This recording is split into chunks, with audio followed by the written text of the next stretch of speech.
이제 요절의 말씀 붙들고 이제 말씀을 좀 시작하려고 하는데, 처음 오늘 이제 시작하는 말씀이 이제 24장부터 제가 시작하려고 그러거든요. 이제 24장이면은 그 아브라함이 이제 이삭의 신부감을 얻기 위해서 이제 자기에게 제일 시종장, 제일 그 믿음직스러운 종을 보내는 장면으로부터 시작하는데, 질문을 좀 이제 시작부터 이제 해보면, 왜 아브라함은 그 시종장에게 시켜서 이삭의 신부감을 데리고 오게 하는가? 다시 말하면 직접 이삭을 보내지 않고, 왜 자기가 신부감이면 자기가 직접 봐야 되잖아요. 예. 그런데 왜 그렇게 멀리 그 이제 길이 험했나, 그만큼 이삭을 그렇게 애지중지했나, 이제 이런 것도 좀 생각해 볼 수 있었고요. 그러나 이미 아브라함은 창세기 22장에서 이미 이삭을 하나님께 바친 그런 바 된 아들인데도 여기서 왜 시종장을 대신 보내는가, 이게 이제 좀 궁금합니다. 그런데 이제 여러분들 이제 우리가 이제 성경에서 질문하고 나서 거기에 답을 얻을 때는 이렇게 상상력으로 답을 얻는 게 아니라 이제 말씀을 통해서 답을 이제 얻으시라, 이렇게 말씀드렸잖아요. 그러니까 이제 지난 주에도 하나님께서 너희 독자 이삭을 바쳐라라고 했을 때 아브라함의 마음이 어땠을까? 성경은 침묵하고 넘어갔는데, 나중에 보니까 하나님, 이제 아브라함이 이삭이 질문할 때 재물은 하나님께서 예배하실 것이다라고 하는 믿음으로 나아가는 걸 볼 수 있었거든요. 그래서 오늘도 이 질문을 한번 던져보고, 왜 시종장이 대신 가는가, 여기 이제 요거를 이제 말씀을 통해서 한번 또 생각을 해보려고 합니다. 재밌는 것은 이제 24장 10절 이하에 가면은, 이제 우물가에서 시종장이 그 마을에 다다라서 이제 기도하는 장면이 있어요. 그래서 24장 13절로 14절에 이렇게 나와 있습니다. 성중 사람의 딸들이 물 기르러 나오겠사오니 내가 우물 곁에 서 있다가 한 소녀에게 이르기를, 청하건대 너는 물동이를 기울여 나로 마시게 하라 하리니, 그의 대답이 마시라, 내가 당신의 낙타에게도 마시게 하리라 하면, 그는 주께서 주의 종 이삭을 위하여 정하신 자라. 이로 말미암아 주께서 내 주인에게 은혜 베푸심을 내가 알겠나이다. 이렇게 기도하고 가요. 근데요, 참 재밌는 건요, 이렇게 기도하는데 당장 15절, 24장 15절에 다 함께 시작. 말을 마치기도 전에 리브가가 물동이를 어깨에 메고 나오니 그는 아브라함의 동생 나홀의 아내 밀가의 아들 부두엘의 소생이라, 이렇게 되어 있습니다. 그러니까는 하여튼 이제까지 신앙 역사 가운데 제일 빠른 기도의 응답, 요게 이제 이 사건이에요. 그냥 말을 마치기도 전에 바로 리브가가 그 시종장의 눈앞에 딱 나타난 거죠.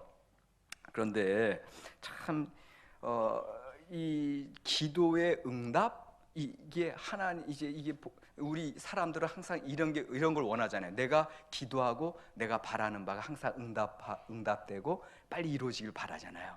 근데 지금 이 시종장의 기도, 이 시종장의 그 목표한 바가 팍팍 이루어지고 있는 걸 우리가 보고 있거든요. 이제 응답의 연속인데, 마침 기도한 것에 따라서 이 리브가가 그 시종장에게 물 주고 낙타에게도 제가 주겠습니다. 그러니까 리브가는 상당히 부지런한 여인이에요.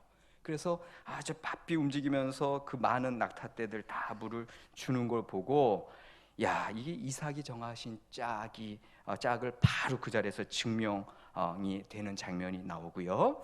그래서 이제 물어보죠. 너는 누구의 딸이냐? 그리고 내가 유숙할 곳이 있느냐? 그러자 놀라운 사실, 리브가는 바로 당신의 주인 아브라함의 동생 나홀이에요. 그러니까 여러분들, 아브라함의 형제가 3형제가 있어요. 그 데라 소생으로 아브라함이 첫째, 그 다음에 둘째가 나홀, 셋째가 하란이죠. 그런데 하란은 일찍 죽죠. 하란의 아들이 롯이에요. 그래서 조카 롯을 데리고 다니고, 이 둘째 나홀의 낳은 아들이 부두엘인데 그 부두엘의 딸이에요. 다시 말하면 아브라함의 조카 딸이에요. 그러니까는 이게 너무 놀라운 거예요. 지금 이 시종장 입장에서는 아니 하나님께서 이렇게 오히려 아브라함의 이 가정 친척 가운데 하나님이 직접 허락하시는 걸 보고 아브라함의 종이 찬양하는 장면이 27절에 나와 있습니다. 나의 주인 아브라함의 하나님 여호와를 찬송하나이다. 나의 주인에게 주의 사랑과 성실을 그치지 아니하셨사오며 여호와께서 길에서 나를 인도하사 내 주인의 동생의 집에 이르게 하셨나이다. 아멘. 하나님께서 그러니까 처음에 이 사명을 부여받았을 때에는 내가 어떻게 이 큰 일을 감당하지? 그러니까 그 사명 감당의 그 어려움 가운데서 기도하면서 여기까지 왔고, 그런데 기도한 대로 지금 눈앞에서 일들이 탁착착착 응답되는 걸 지금 시종장이 지켜보고 있습니다. 그 이유는 뭐예요? 여기 오늘 이 말씀 나온 것처럼 나의 주인에게 하나님께서 사랑과 성실을 그치지 않았다.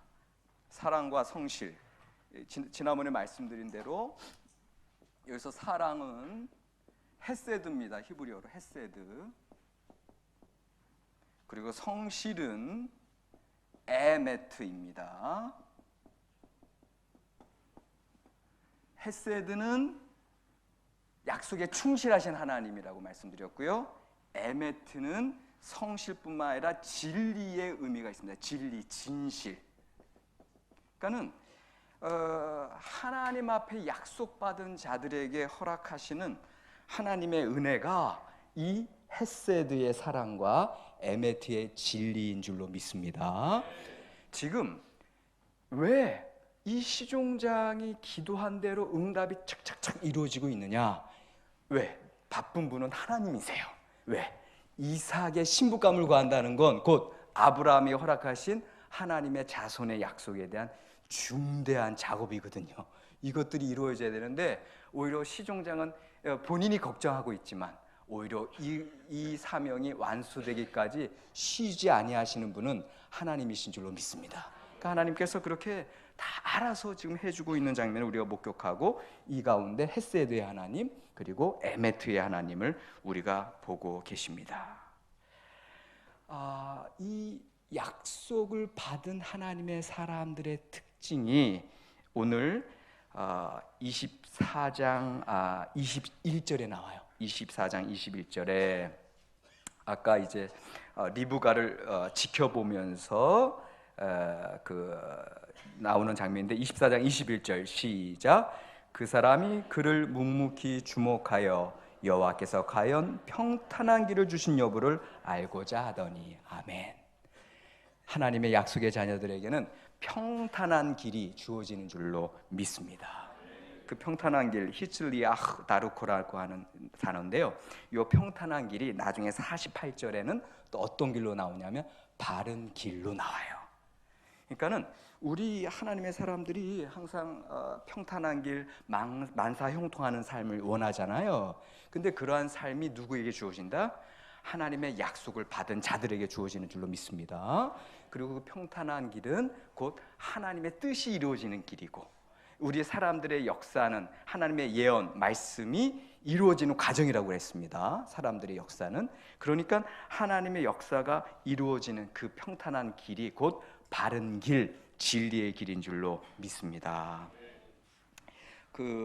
제가 이제 대학교 시절 때 CCC 활동을 했다고 했는데요. CCC 활동하면은 뭐 늘 학기 중에는 만나서 기도하고 성경 공부하고 복음 전파하는 일도 하고요. 방학 때는 이제 전국 대학생 수련회를 가요. 그래서 그 전국 대학생 수련회를 가면 일주일 내내 가는데 3박 4일인가 4박 5일은 한 곳에 모여서 이제 집회하고요. 옛날에 이제 김중곤 목사님 살아계실 때 막 집회 인도하시고 그리고 나서 나머지 2박 3일은 거지전도 갑니다. 그래서 거지전도는 들어보신 적 있으세요? 그러니까는 그 간사님들한테 우리 대학생들 가져간 돈 다 드려요. 땡전 한 푼 없어요. 그리고 2박 3일을 조별 편성해서 쫙쫙 지어진 곳으로 파송이 됩니다. 우리는 2박 3일 동안 마치 하나님 바라보고 가는 거예요. 예수님께서 70명의 제자들을 둘씩 짝 지어 보낸 것처럼 그렇게 가는 거예요. 파송돼서. 그러니까는 그때는 그냥 하나님만 바라보고 가는 거예요. 그리고 이 젊은이들이잖아요. 대학생들이잖아요. 무서울 게 없잖아요. 그냥 가는 거예요. 말씀만 의지하고. 그런데 늘 2박 3일 그 이제 나가기 전에 이제 간증들을 해. 옛날 선배들이 어떻게 했다 그러면 어떤 선배는 자기가 너무 우리 조원들이 힘들었는데 버스 탈 돈도 없었는데 경운기가 하나 와가지고 하나님이 경운기 보내서 타고 갔다. 또 너무 한 3일을 아니 그러니까 3끼를 굶었는데 어느 마을에서 이제 또 그걸 뭐 공급받았다 이런 얘기들 간증을 많이 하거든요. 그래서 우리한테도 저런 게 이루어질까 이제 이런 생각하면서 기대하면서 갔어요. 저는 그때 이제 여름이니까 너무 더워서 수박이 먹고 싶더라고요. 그래서 한번 시험해 봤죠. 하나님, 이 진짜 저희와 함께 계시면 수박을 좀 주세요. 그랬거든요. 그랬더니 그 다음 마을에 들어갔는데 그 어느 마을이 그러니까 어느 한 집이 되게 웅성웅성돼요. 그 딱 들어갔더니 마침 그 마을 할아버지 칠순 장치예요. 그러니까 뭐 청년들이 막 이렇게 한 10명이서 오니까 들어오라고. 그래서 들어가자마자 제 눈앞에 뭐가 보였을까요? 수박이 제일 처음 보였죠. 야, 하나님 살아계시구나. 그때 저도 기도한 지 1시간 됐나? 바로 응답을 받은 줄로 믿습니다. 왜? 우리가 하나님의 말씀대로 하나님의 사명, 그 복음 전파, 그 약속 부여잡고 갔잖아요. 그때 하나님께서 함께 하시더라는 겁니다. 자, 이야기는 계속됩니다. 그의 오빠 라반이 뛰쳐나와서 그 종을 자신의 집으로 영접하고요. 근데 참 저는 이 충실한 종 너무 감동스러운 거는 이제 멀리서 오셨으니까 나그네 막 대접하고 극진하게 이제 대접을 하려고 하는데 그분이 저요 이 대접받기보다는 제가 여기 왜 왔나 그건 먼저 말씀드릴게요. 그러니까는 33절이에요. 33절에 이렇게 나와요.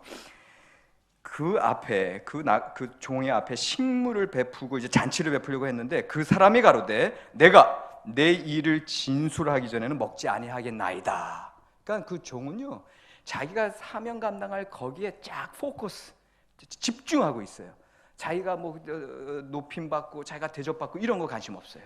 자기에게 주신 사명을 충실하게 감당하면서 내가 어떻게 우리 주인이 나를 이곳까지 파송했고 내가 우물가에서 기도했는데 어떻게 리브가를 통해서 응답을 받았고 지금 이제 그거를 쫙 간증을 해요.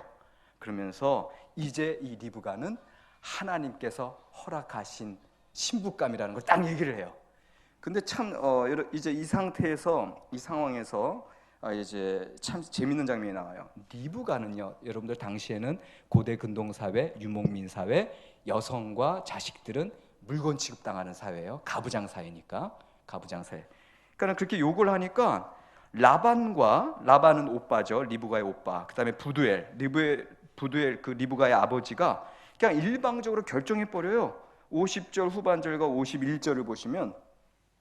이 일이 여호와께로 말미암았으니 우리는 가부를 말할 수 없노라. 당신이 얘기한 대로 이거 하나님이 다 인도하셨네요. 그러니까 우리가 뭐 아내를 뭐 신부감을 준다 안 준다, 우리 딸을 준다 안 준다, 가부를 말할 수 없노라. 이 지금 리브가가 당신 앞에 있으니 데리고 가시오 이렇게 돼요.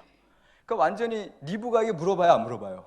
그냥 일방적으로 결정해 버려요. 그러니까 얼마나 그 여인네들의 삶이 얼마나 수동적이었고 그렇게 물건 취급당했나 이제 이런 것들을 볼 수 있거든요.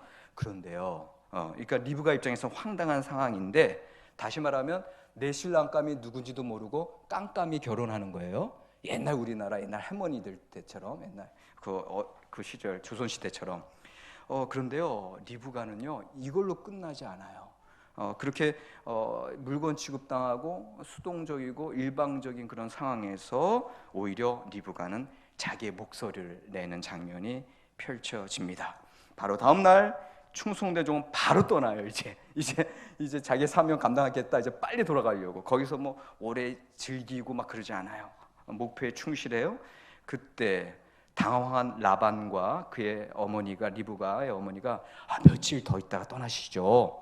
근데 종은 바로 가려고 할 때 그때 가족들이 누구에게 물어봐요? 리브가에게 그 결정을 넘겨요. 근데 참 신기한 장면은 여러분들 보세요. 이제 나는 생면부지의 그 남자를 이제 만나러 이제 먼 길을 떠나야 돼요. 가족 떠나. 그러면 이제 어머니도 잡고 가족들이 잡으려고 하고 좀 더 있으라 그러는데 리브가는 뭐라고 얘기해요? 자, 58절 다 함께 읽으시겠습니다. 58절 시작. 리브가를 불러 그에게 이르되 내가 이 사람과 함께 가려느냐? 그가 대답하되 가겠나이다. 끝. 가겠나이다. 그 한마디. 예. I will go. 히브리어는 엘렉. 저 갈게요. 그걸로 끝나요. 그러니까 얼마나 리브가가 참 결단력 있는 여성인지 모르겠어요. 그리고 자기의 목소리가 확실해요. 아, 나 엄마 나 밥할지도 모르고요. 뭐 이런 거 아니에요. 그냥 제가 가겠나이다. 왜? 그러니까 리브가는 그 종의 그 간증을 들었을 때 아, 하나님께서 이렇게 날 인도하시는구나. 하나님의 뜻을 분명히 부여잡은 사람이고요. 그다음에 리브가의 성품 자체가 그렇게 적극적이고 그렇게 활발하고 주체적인 목소리를 내는 여인입니다. 자, 여기서 하나님께서 이 약속을 실천하실 때 이 두 가지 점을 볼 수 있는데요. 하나는 아까도 말씀드렸듯이 하나님께서 헤세드와 에메트로 평탄한 길로 인도하세요. 하나님 평탄한 길로 인도하시는데요. 그걸로만 끝나지 않아요. 여기서는 리브가가 응답하는 장면이에요. 그리고 그 시종장이 자기의 사명에 충성을 감당해요. 다시 말하면 하나님의 섭리가 쫙 흘러가는데 거기에 인간들의 응답이 만약에 없었다면 그 하나님의 섭리는 다른 사람들을 통해서 이루어집니다. 그런데 여기서 그 충실한 아브라함의 종과 또 리브가의 결단력 있는 응답이 하나님의 역사를, 하나님의 그 약속을 성취하는 줄로 믿습니다. 그러니까 우리가 신앙생활 하실 때 특별히 우리는 또 감리교인들이잖아요. 감리교인들은 항상 하나님의 은총과 우리 인간의 주체적인 결단과 성화의 과정이 그래서 중요한 줄로 믿습니다. 그러니까 여러분들 기도하시고 가감하게 실천하시고 실행하시고 성취하시는 삶을 살아가셔야 될 줄로 믿습니다. 자, 이제 리브가의 장면은 이제 이후에 여러분들 잘 아시죠? 리브가는 이삭보다도 그 가정에서도 자기 목소리가 더 커요. 주체적으로 나아가는 여인입니다.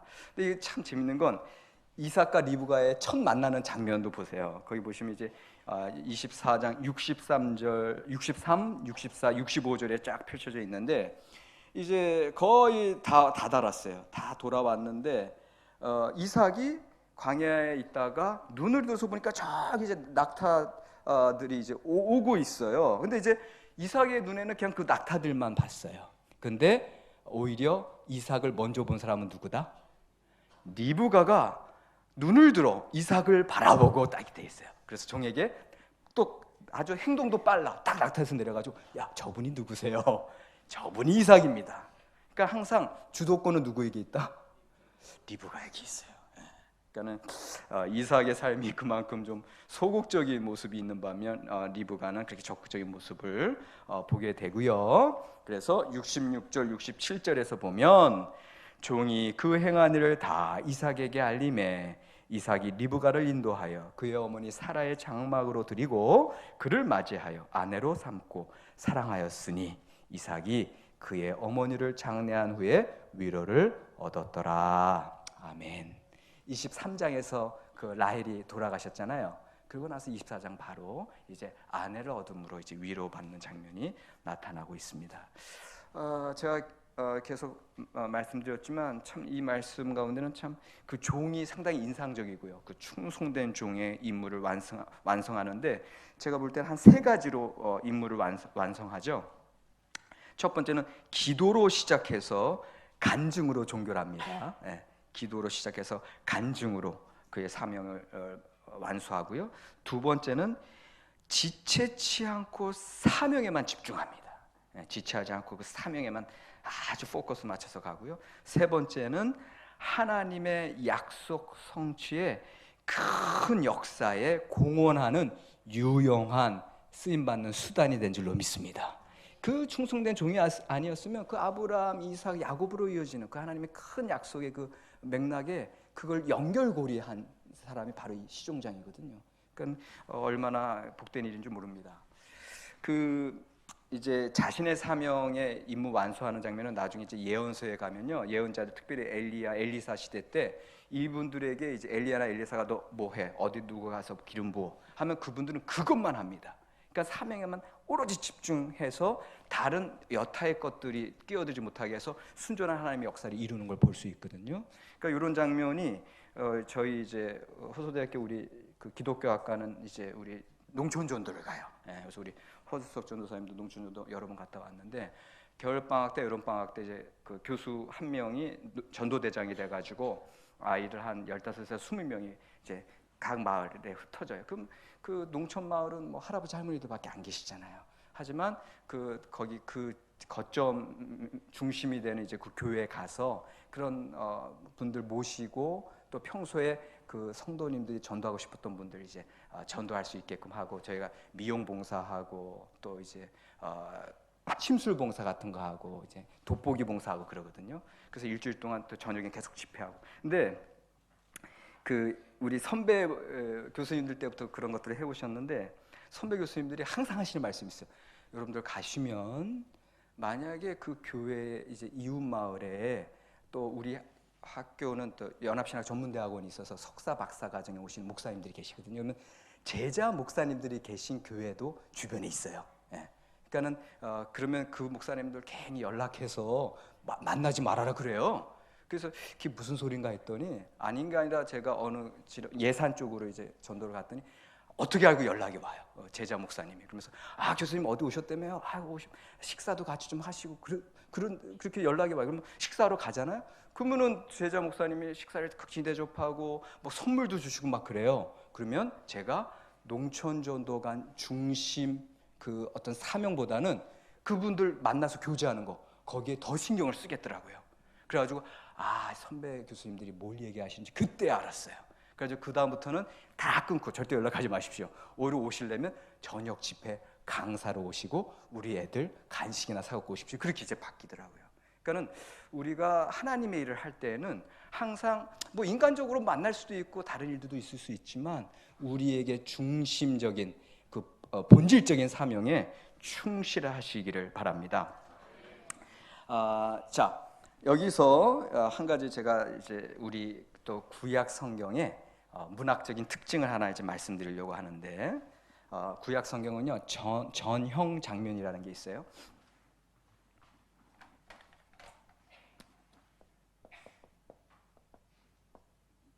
전형. 그러니까 아주 뭔가 그 딱 틀이 있다는 거죠. 아주 특별한 패턴이 있다는 소리거든요.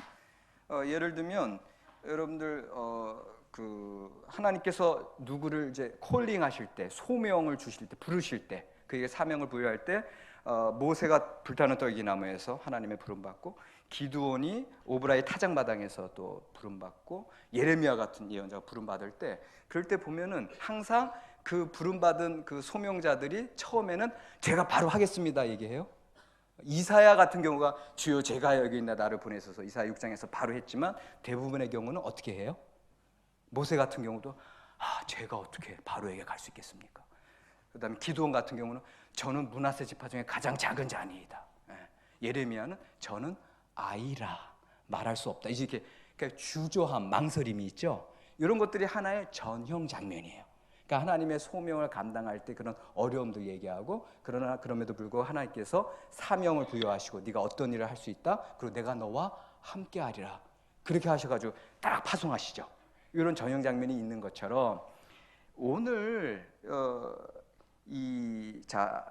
우물가에서 아브라함의 종이 리브가를 만났잖아요.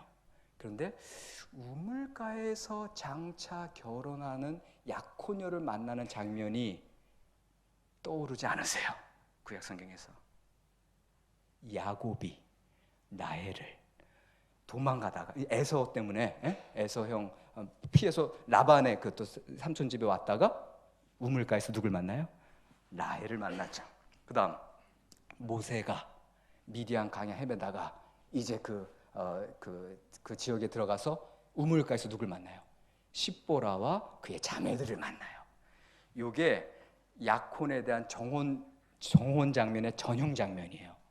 근데 여러분들 구약 성경은 하나님의 감동으로 쓰여졌고 하나님의 감동을 받은 자들에 의해서 하나님의 말씀으로 쓰여졌지만 여전히 쓰여지는 건 문학적인 수단에 의해서 쓰여지죠. 히브리어로 쓰여지죠. 그러니까 당시 히브리어의 표현 방법이 있는 거예요. 근데 그 표현 방법을 가만히 보시면 그 각각의 주인공들과 각각의 이야기의 특징들이 살아나요. 다시 말하면 야곱이 라헬을 만날 때는요, 그 우물이 쉽게 그러니까 우물 이제 딱 만나서 길어서 이렇게 물 주고, 당신 어디서 왔습니까? 나 어디서 왔습니다. 당신 누굽니까? 그래서 그 여인네가 집에 가서 그를 초청해서 얘기하다가 약혼이 성사되거든요. 그 이야기가 딱 패턴화돼 있어요. 근데 그 사이사이 중간중간에 다른 요소들이 들어가 있어요. 그 요소들이 그 장면을 더 풍성하게 해주거든요. 야곱이 라헬을 만나서 라헬의 가축대들에게 물을 주려고 했을 때 우물이 아구가 막혀 있어요. 네, 돌이 막혀 있어요. 그러니까 그 돌을 영차영차 아주 끙끙대면서 겨우 열고 나서 물을 길어주는 거거든요. 요거는 뭘 얘기하느냐? 장차 라헬이 자녀를 쉽게 낳는다 못 낳는다, 네, 그거를 상징하고 있어요. 그런 것들이 싹 들어가 있어요. 모세가 십보라의 자매들을 만났을 때 장면은요, 거기서 금방 또 물을 길러서 그 자매들에게 주질 않고요, 싸워요. 누구랑 싸워요? 다른 목자들이 그 십보라의 자매들을 괴롭히고 있어요. 그걸 싸움을 통해서 물리치고 줘요. 앞으로 모세의 운명은 어떻게 된다? 항상 싸우는 운명이다, 이렇게 나타내요. 근데 아닌 게 아니라, 여러분들, 이삭이 리브가를 만났을 때 직접 만나요? 누구를 통해서 만나요? 종을 통해서, 충성된 종을, 아버지의 종을 통해서 만나죠. 그만큼 이삭의 소극성. 근데 그 이삭의 소극성은 누구의 적극성에 의해서 보충된다? 리브가의 적극성에 의해서 보충돼요. 이게 성경에 그런 문학적인 장치가 다 들어가 있거든요. 근데 여러분 보세요. 나중에 이제 사무엘서 들어가면 사울이 나와요. 초대왕 사울이 사무엘에게 기름 부음 받기 전에 사울이 헤매고 있어요. 자기 종이랑. 왜 헤매고 있어요? 아버지가 잃어버린 암나귀들을 찾으려고 헤매고 있어요. 그러다가 어떤 마을로 들어와요. 근데 그 마을에서 이제 왜냐하면 그 종이 지금 나귀들 어디 있는지도 모르고 여기 아주 유능한 선견자가 있으니 그에 물어봅시다 해서 사무엘 만나러 가는 길이거든요. 근데 그때 또 사울이 그 마을 입구에서 누굴 만나요? 우물물 길으러 오는 여인들을 만나요. 그래서 그 여인들에게 사울이 묻죠. 여기 사무엘이라는 선견자가 있습니까? 할 때 그분 지금 여기 이제 산당에 와 계시니까 거기로 올라가십시오. 그렇게 얘기해요. 그러면 보세요. 이 당시에 이 전형 장면, 우물가에서 약혼녀를 만나는 전형 장면에 능숙했던 히브리인들은 성경 말씀을, 기록된 말씀을 읽을 때 사울도 장차 결혼할 사람을 만나겠네, 그걸 기대해요, 기대 안 해요? 문학적인 관습이 있기 때문에 그걸 기대하거든요. 그런데 여기서는 오히려 정원 장면이 아니라 오히려 그가 하나님이 원하시지 않고 사무엘이 원하지 않았던 왕 기름 붓는 장면으로 흘러가 버리잖아요. 그건 뭘 얘기하냐면은 변형이에요, 변형.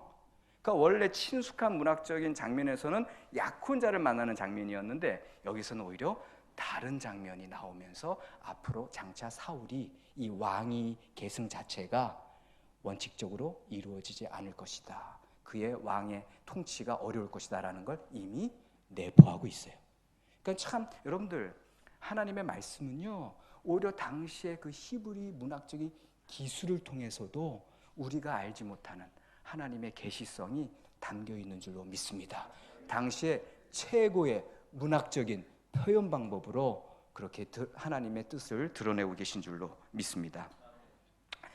자, 이제는 우리 이야기의 제일 중요한 장면, 양보의 사람 이삭의 모습을 보려고 합니다. 여러분들 이제 아시다시피 창세기를 족장사라고 봤을 때 그 족장 4명, 유명한 4분이 누구시죠? 아브라함, 이삭, 야곱, 요셉입니다. 그런데 그 4분 중에 제일 방송 분량이 작은 분이 누구예요? 네, 이삭이죠. 왜 그럴까요? 일단은 말씀드렸어요. 이삭의 좀 소극적인 그런 거 말씀드렸지만, 그런데 그걸 다른 말로 할게요. 이삭에게는 사건이 많이 있었다 없었다? 많이 없었다. 그러면 사건은 어떤 사람들에게 많이 일어나는가? 자기 마음대로 살려고 하는 사람들한테 사건이 많이 일어나요. 다시 말하면 예를 들면 야곱 자기 뜻대로, 이제 우리가 이제 다음 주부터 야곱을 볼 텐데 그냥 자기 뜻대로 살려고 하다가 이리 부딪히고 저리 부딪히고 그러면서 분량이 많아지는 거예요. 그다음 요셉은 왜 분량이 많죠? 너무너무 고생을 많이 했어요. 예. 형들한테 배신당하고 저 멀리 이집트로 노예로 팔려가고 또 누명 써가지고 감옥에 갇히고, 그러니까는 분량이 많아질 수밖에 없어요. 그러면 거기에 비하면 이삭은 어떻다? 이삭은 조용하고 안정되고 평안한 삶을 산 줄로 믿습니다. 이삭은 왜 그렇게 살아갔을까? 물론 성격 자체가 뭐 소극적인 그런 것도 있지만 이삭의 특징을 보여줘요. 이삭은 자기 마음대로 살았다, 늘 아버지의 신앙대로 살았다. 그게 바로 증명이 되는 장면을 우리가 보고 있습니다. 참 안정된 삶을 살아요, 이삭은. 그러나 단지 소극적이고 수동적인 삶으로 끝난 게 아니라 중심 잡힌 충실한 인생을 살았음을 여러분들 기억하시기 바랍니다. 평안한 삶의, 이삭의 평안한 삶의 비결이 세 가지인데요. 첫 번째는 아버지로부터 배운 믿음, 그리고 그 말씀에 대한 순종이고요. 믿음과 순종. 두 번째는 평화를 사랑하는 사람. 그래서 이제 이 운물, 양보하는 그 이야기를 이제 우리가 볼 거고, 세 번째가 또 하나님을 항상 묵상해요. 이 세 가지. 평안한 삶의 비결. 첫 번째, 아버지로부터 배운 믿음에 대한 순종. 두 번째, 평화를 사랑했다, 양보를 했다. 세 번째, 늘 하나님을 묵상했다. 이건데 이제 두 번째, 세 번째를 좀 보려고 하는데요. 자, 그 26장입니다. 26장 2절에서 4절을 다 함께 보실까요? 26장 2절에서 4절에 계속되는 약속이 이삭에게도 선포되고 있습니다. 시작.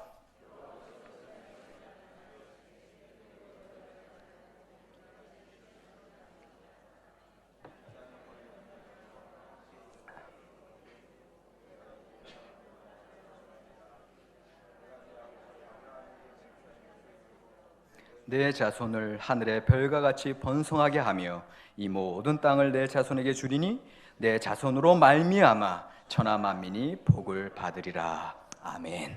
내 자손으로 말미암아, 여기 말미암아 나왔어요. 지난번에 우리 소돔과 고모라 성에서 한 명 의인으로 말미암아 구원받는 역사, 이게 계속 반복되고 있고요. 여기에 여전히 아브라함이 허락했던 자손의 축복, 땅의 축복, 복의 근원의 축복이 그대로 이삭에게 내려오는 줄로 믿습니다. 여러분들, 구약 성경의 주인공들은요, 가만히 구약 성경 쭉 보세요. 처음부터 끝까지 죽음에 대한 얘기가 거의 나타나지 않아요. 전도서에서만 죽음에 대한 그런 성찰, 철학적인 성찰이 좀 나타나고요. 구약의 인물들은 그냥 왕들이 죽으면 그의 아버지의 어떤 그런 묘실에 함께 장사되니라 이렇게만 나오죠. 죽음에 대한 공포가 구약에서는 잘 발견이 안 됩니다. 이게 출애굽기 3장에 보면 하나님께서 모세에게 나타나셔가지고 나는 아브라함과 이삭과 야곱의 하나님을 말씀하셨죠.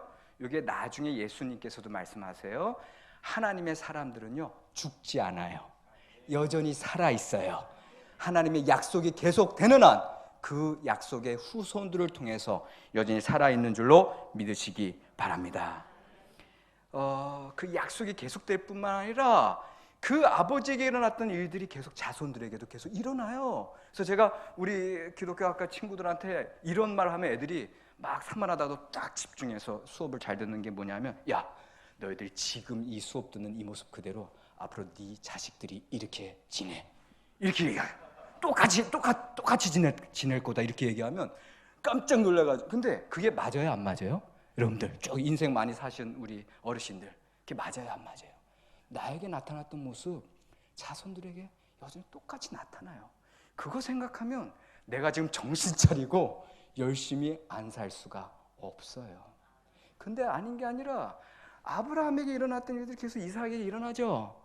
아브라함과 그 그랄 땅의 아비멜렉과의 그 충돌도 있었고, 그 다음에 그 아내를 바로왕에게 뺏기는 장면이 아브라함에 있다면, 여기서 그랄 땅 아비멜렉에게 또 리브가를 뺏길 뻔했던 그런 장면도 있고요. 그 다음에 나중에 아브라함에게 우리가 지난번 봤지만 아비멜렉이 와서 당신 하나님께서 함께 하신 걸 믿습니다. 우리가 평화조약 맺으십시오.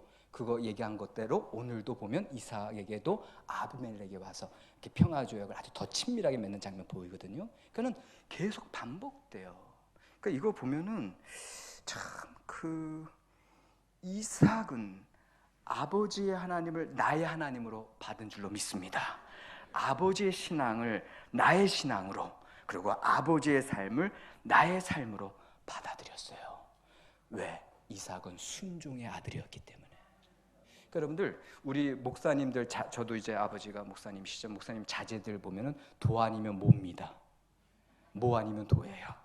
순종하는 친구들은 바로 그냥 하나님의 종의 길을 쫙 이렇게 가는데, 순종 안 하고 자기 마음대로 하면 이제 또 방송 분량이 많아지죠. 그래서 이제 그런 어려움들을 겪는데, 그러나 그들도 나중에 돌고 돌아서 또 다시 옵니다. 근데 제가 이제 어릴 때 기억을 보면은 참 저희 어머니가 되게 열심히신 분. 저희 어머니는 이제 죄송하지만 40일 금식 기도를 3번이나 하셨어요. 아버지 목회를 위해서. 그리고 이분은 한 달에 첫 3일은 늘 금식 기도 하셨어요. 그러니까 금식에 하여튼간 그 은사를 받으신 것 같아요. 그런데 이분이 당신만 기도하시면 좋겠는데, 저희 집이 일남 3녀거든요. 제가 일남인데 어릴 때부터 저를 바쳤대나 뭐래나 이러면서 당신 항상 9시에 시간 기도로 올라가세요. 항상 저는 어릴 때 뭐 8살, 7살 때 자고 있는데 깨워요. 그러면 저녁 9시예요. 저는 아멘하고 엄마 따라서 어디에 올라가요? 교회 올라가요. 근데 이제 지금도 기억나는 거, 그때 한참 교회 성전 건축하다가 외부는 다 지었는데 내부는 아직 완성을 못했어요. 그러니까 콘크리트 바닥이고 철제들이 막 놓여져 있는데 무서워요. 그래도 엄마 무조건 거기 끌고 가. 그래서 방석 딱 2개 놓고 거기 앉혀서 기도하세요. 1시간을 기도하세요. 그럼 저는 뭐 거기 기도하나? 옆에서 자지? 그런데도 어머니가 그렇게 데려가시는데, 근데 제가 왜 따라 나셨는지 아세요? 제가 하나님의 말씀 때문에. 어머니가 항상 제가 가기 싫어하면, 근조야, 순종이 제사보다 낫다, 그 얘기만 하시면 이게 하나님 말씀인데, 어린 시절부터 그러니까 무조건 쫓아가는 거예요. 그런데 그 어머니께 순종했더니 지금 안근조 목사가 되어 있는 줄로 믿습니다. 그냥 어릴 때부터 그냥 그런 신앙이 자연스럽게 저에게 배워와요. 그래서 지금도 우리 여기 성도님들 가운데도 아이들 데리고 예배 오시고, 또 새벽 예배 아이들 데리고 오시고, 그런 분들 보면 제가 너무 감동이 돼요. 그 자손들이 얼마나 하나님께서 축복하실까. 하나님의 풍성하신 은혜와 축복, 약속의 자녀들에게 허락되는 줄 믿으시기 바랍니다. 자, 여러분들, 이제야 그 아브라함 이제야의 신앙에서 이제 한 가지 제가 이제 보면서 감동하는 장면이 뭐냐면, 여러분들, 저희 어머니가, 제가 이제 2대 독자인데 아버지도 독자고, 독자를 그렇게 계속 데리고 다닌 이유가 뭘까? 그 다음에 뭐 감히 비교할 수 없지만 아브라함이, 이삭이, 아버지 제사드릴 양은 어디 있습니까? 하나님께서 준비하실 거야 하면서 나아가는 장면에서 어떠한 마음으로 나갔을까? 그 다음에 하나님께서 독생자 예수 그리스도를 이 땅 가운데 어떤 마음으로 보내셨을까? 이제 이거거든요. 근데 지난번에 22장 제가 8절을 다시 한번 묵상을 해봤는데, 22장 찾아보지 마세요. 제가 읽어드릴게요. 아브라함이 이제 이삭에게 대답하는 장면인데요. 아브라함이 이르되, 내 아들아, 번제할 어린 양은 하나님이 자기를 위하여 친히 준비하시리라 하고 2사람이 함께 나아가서, 이렇게 돼 있습니다. 그러니까 저는 맨 끝절이 다가왔어요. 2사람이 함께 나아가서. 여러분들, 지금 아브라함은 이삭만 바치려고 데려가는 게 아닙니다. 본인이 그곳에서 먼저 하나님 앞에 드려진 줄로 믿습니다. 여러분들 생각해 보세요. 부모 심정이라면 내가 죽는 게 나아요, 내 자녀를 죽이는 게 나아요? 차라리 내가 죽는 게 낫지. 이게 아브라함의 신앙이에요. 이게 하나님 앞에 우리 자손들을 드리는 부모님들의 심정이에요. 내가 죽는 심정으로 하나님 앞에 나아가는 줄 믿으시기 바랍니다. 이제야 하나님 경외의 절정의 신앙이 완성되는 줄 믿습니다. 하나님의 독생자 예수 그리스도를 이 땅 가운데 십자가에 못 박혀 죽이신 하나님 아버지께서는 바로 당신 자신이 그 십자가에 못 박히신 줄 믿으시기 바랍니다. 자, 이제 시간이 이제 오래돼서 여러분들 이삭이 그랄 땅 우물을 양보하는 장면은 여러분들 다 아시죠? 처음 우물을 팠는데 그랄 땅 목자들이 와서 너희들 가, 이거 우리가 쓸 거야. 또 두 번째 우물을 팠는데 너희들 가, 우리가 쓸 거야. 그런데 그럴 때마다 이삭이 한 거 했어요? 이삭이 싸웠어요? 다퉜어요? 아니요. 이삭의 종들과 그랄 땅 목자들만 다퉜지 이삭이 그 보고를 받을 때 그냥 줘라, 놔둬라, 우리 다른 데 가자. 근데 여러분들 이스라엘 지역 이제 성지순례 가시면 알지만 우물을 구하는 게 쉬워요, 어려워요? 그리고 그 당시에 그 우물물은 가장 큰 재산이에요, 아니에요? 유목민들에게 있어서 엄청난 재산이에요. 근데 그거를 바보같이 다 내줘요. 세상적인 시각으로 옳아요, 옳지 않아요? 옳지 않아요. 그 다음 이삭에게 딸린 처자식 고생이에요, 고생 아니에요? 고생이에요.